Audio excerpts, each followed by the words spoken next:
भगवत गीता हरे कृष्ण कृष्ण कृष्ण हरे हरे, हरे राम राम राम हरे हरे। जय श्री कृष्ण। भगवत गीता को जीवन में एक बार पढ़ना हर सनातनी का सपना होता है।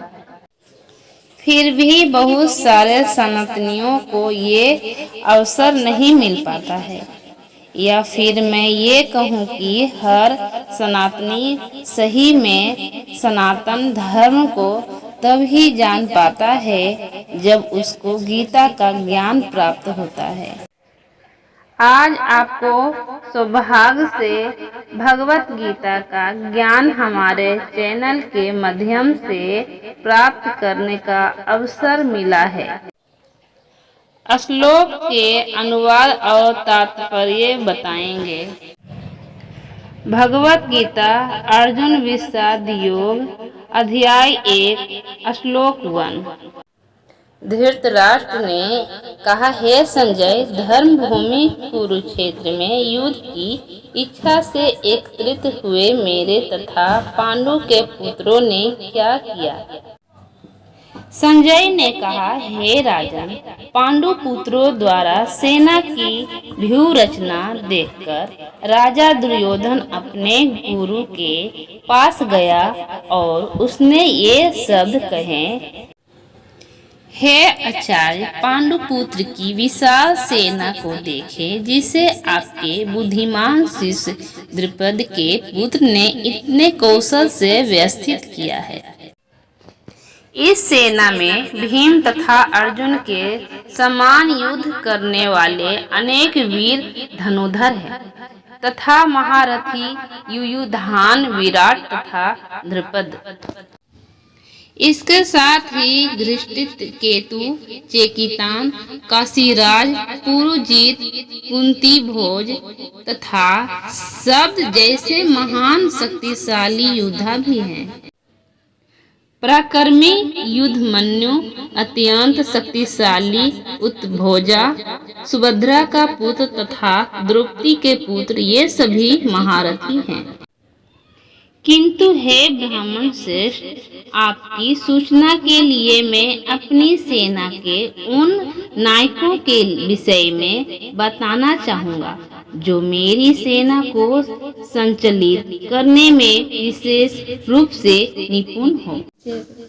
मेरी सेना में स्वयं आप भीष्म, कर्ण, कृपाचार्य, अश्वत्थामा, विकर्ण तथा सोमदत्त का पुत्र भूरिश्रवा यदि है, जो युद्ध में सदैव विजयी रहे हैं।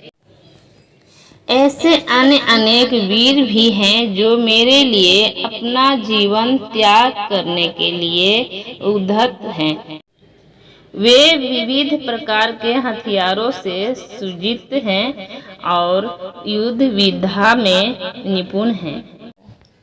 हमारी शक्ति परिमेय है और हम सब पितामह द्वारा भलीभांति संरक्षित हैं, जबकि पांडवों की शक्ति भीम द्वारा भलीभांति सुसज्जित होकर भी सीमित है। तात्पर्य: धर्म क्षेत्र शब्द सार्थक है, क्योंकि कुरुक्षेत्र के युद्ध स्थल में अर्जुन के पक्ष में श्री भगवान स्वयं उपस्थित थे। कौरवों का पिता धृतराष्ट्र अपने पुत्रों की विजय की संभावना के विषय में अत्यधिक संदिग्ध था। अंततः इसी संदेह के कारण उसने अपने संजीव से पूछा, उन्होंने क्या किया? वह आश्वस्त था कि उसके पुत्र तथा उसके छोटे भाई पांडु के पुत्र कुरुक्षेत्र में निर्णयात्मक संग्राम के लिए एकत्र हुए हैं।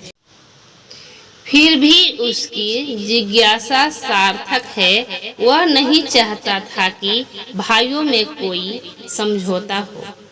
अंततः वह युद्ध भूमि में अपने पुत्रों की नियति के विषय में आश्वस्त होना चाह रहा था, क्योंकि इस युद्ध को कुरुक्षेत्र में लड़ा जाता था, जिसका उल्लेख वेदों में स्वर्ग के निवासियों के लिए भी तीर्थ स्थल के रूप में हुआ है। अंत धृतराष्ट्र अत्यंत भयभीत था कि इस पवित्र स्थल का युद्ध के परिणाम पर न जाने कैसा प्रभाव पड़ेगा। उसे भली भांति ज्ञात था कि इसका प्रभाव अर्जुन तथा पांडु के अन्य पुत्रों के अत्यंत अनुकूल पड़ेगा, क्योंकि संभव से वे सभी पुण्य आत्मा थे। संजय श्री व्यास का शिष्य था। अतः उनकी कृपा से संजय धृतराष्ट्र के कक्ष में बैठे बैठे कुरुक्षेत्र के युद्ध स्थल दर्शन कर सकता था। इसलिए धृतराष्ट्र ने उससे युद्ध स्थल की स्थिति के विषय में पूछा।